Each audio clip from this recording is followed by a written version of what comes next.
Hi, നമ്മുടെ റിലേഷൻഷിപ്പിൽ പലപ്പോഴും കൺഫ്യൂഷൻ ഉണ്ടാവാറില്ലേ? അത് മാറ്റാൻ സഹായിക്കുന്ന ഒരു സിമ്പിൾ റൂൾ നോക്കിയാലോ?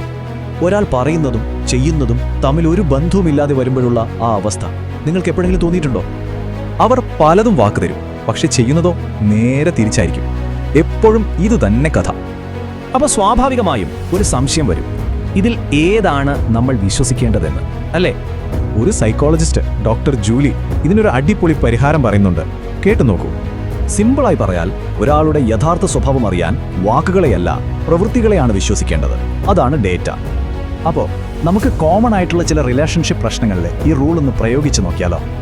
സോറി, ഞാൻ ഇനി മാറിക്കൊള്ളാം എന്ന് പലതവണ കേട്ടിട്ടുണ്ടാവും. പക്ഷേ പഴയ സ്വഭാവം വീണ്ടും ആവർത്തിക്കും. ഇവിടെയാണ് നമ്മൾ ശ്രദ്ധിക്കേണ്ടത്. ആ വാക്കിനെയല്ല, ആവർത്തിക്കുന്ന ആ പ്രവൃത്തിയെയാണ് വിശ്വസിക്കേണ്ടത്. അതാണ് സത്യം. എനിക്ക് നീയാണ് പ്രധാനം എന്നൊക്കെ പറയും, എന്നിട്ടോ അവസാന നിമിഷം പ്ലാനുകൾ ക്യാൻസൽ ചെയ്തുകൊണ്ടേയിരിക്കും.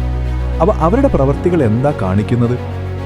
അവരുടെ പ്രയോറിറ്റി ലിസ്റ്റിൽ നിങ്ങൾ ഇല്ല എന്ന് തന്നെ. അപ്പോൾ ഈ നിയമം എങ്ങനെ നമ്മുടെ ലൈഫിൽ ഉപയോഗിക്കാം? അതിന് 4 സിമ്പിൾ സ്റ്റെപ്സ് ഉണ്ട്.